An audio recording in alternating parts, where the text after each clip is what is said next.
Diabetes রোগীদের জন্য পৃথিবীর সর্বশ্রেষ্ঠ সুগার হচ্ছে কোকোনাট সুগার। কোকোনাট সুগার খাওয়ার পরে ডায়াবেটিস রোগীদের শরীরে কখনোই ডায়াবেটিস বাড়ে না। খেজুরের রস তো অনেক খেয়েছেন, কিন্তু আপনি কি জানেন খেজুরের রসের মতো করেই নারকেল গাছের কচি ফুলের অগ্রভাগ খুব চমৎকারভাবে কেটে সেখান থেকে বের করা হয় সুস্বাদু মিষ্টি রস, যে রস থেকে তৈরি হয় 3 প্রকারের সুগার। একটা হচ্ছে নারকেলের গুড়, আরেকটা হচ্ছে নারকেলের চিনি এবং নারকেলের সিরাপ। থাইল্যান্ডে সাধারণত ছোট নারকেল গাছগুলোর অগ্রভাগ দিয়ে যে ফুল বের হয়, ঠিক ওই ফুলেরই অগ্রভাগটা কেটে ফেলে। এরপরে একটা শক্তপোক্ত নারকেল পাতা দিয়ে টেনে সেই কাণ্ডটাকে নিচে নামানোর চেষ্টা করে, যাতে খুব সহজেই তারা রস সংগ্রহকারী ঘটিটাকে ভালোভাবে বেঁধে দিতে পারে। একটা ফুল থেকে বেশ কয়েকদিন পর্যন্ত রস সংগ্রহ করা হয়। শেষ পর্যায়ে ফুলের উপরে যে শেল বা বাকল আছে সেটাকে ফেলে দেওয়া হয় এবং তারপরে একটা লালচে রঙের পলিথিন দিয়ে অগ্রভাগ থেকে নিম্নাংশ পর্যন্ত খুব ভালোভাবে বেঁধে দেওয়া হয়। এটা একটা ট্রেডিশনাল প্রসেস। আপনি দেখবেন যে প্রতিদিনই রস সংগ্রহকারী পাত্রটি বেঁধে দেওয়ার পূর্বে ফুলের অগ্রভাগটাকে নতুন করে কিছুটা কাটা হয়, আর যেই মাত্র কাটা হয় তারপরেই স্বচ্ছ মিষ্টি রস পড়তে দেখা যায়। তো দেখা যায় রস সংগ্রহকারী ফার্মগুলো এভাবে বিভিন্ন ছোট ছোট পাত্র থেকে সারা দিনে যে পরিমাণ রস জমে সেগুলোকে এনে একটা বড় বালতির মধ্যে জমা করে। এক একটা ফার্ম থেকে দৈনিক কয়েক মন রস সংগ্রহ করা হয়। প্রিয় দর্শক, বলে রাখি এই পরিবারটি গত 150 বছর ধরে এই নারকেলের রস থেকে গুড় এবং সিরাপ তৈরি করে আসছে। এটা তাদের পারিবারিক ঐতিহ্য।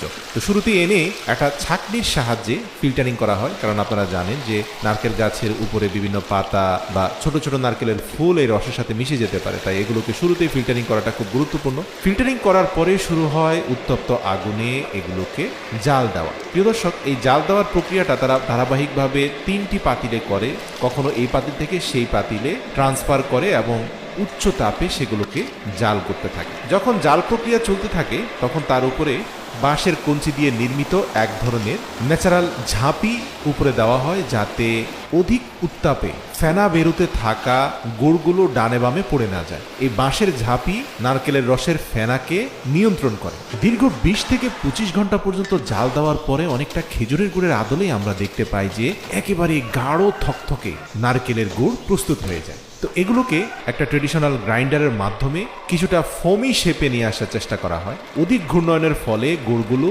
রং পরিবর্তন হয়ে ফোমের আকৃতি ধারণ করে, আর গুড়কে জমিয়ে ফেলার জন্য এভাবে অন্তত টানা আধা ঘন্টা থেকে 40 মিনিট পর্যন্ত গুড়ের মধ্যে গ্রাইন্ড করতে হয়। তো প্রিয় দর্শক, এই গ্রাইন্ডিং এর পরে আবার আরেকটা হ্যান্ড ডিভাইস দিয়ে অনবরত সেই গুড়টাকে নাড়াচাড়া করতে হয়। আপনি দেখবেন নাড়তে নাড়তে এক পর্যায়ে সেগুলো স্টিকি হয়ে গেছে, অনেকটা ঘিয়ের মতো মনে হয়। এগুলো দেখতে আসলে খুবই চমৎকার দেখাচ্ছে এবং মুখে দিলে আপনি বুঝতে পারবেন কতটা টেস্টি।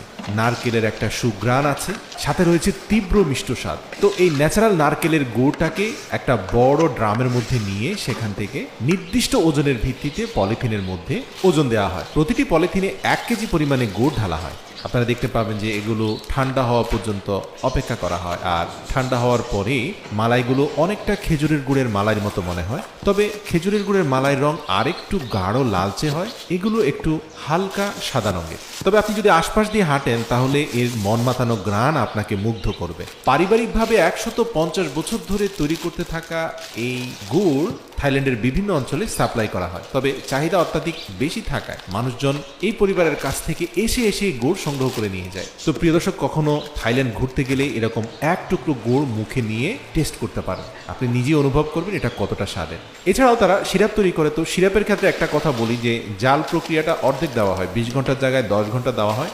যথেষ্ট পরিমাণ পানি থাকাকালীন সময়ে এই সিরাপগুলোকে আলাদা একটা পাত্রে নিয়ে এগুলোর গুণাগুণ পরীক্ষা করে সেগুলোকে বোতলজাতকরণ করা হয়।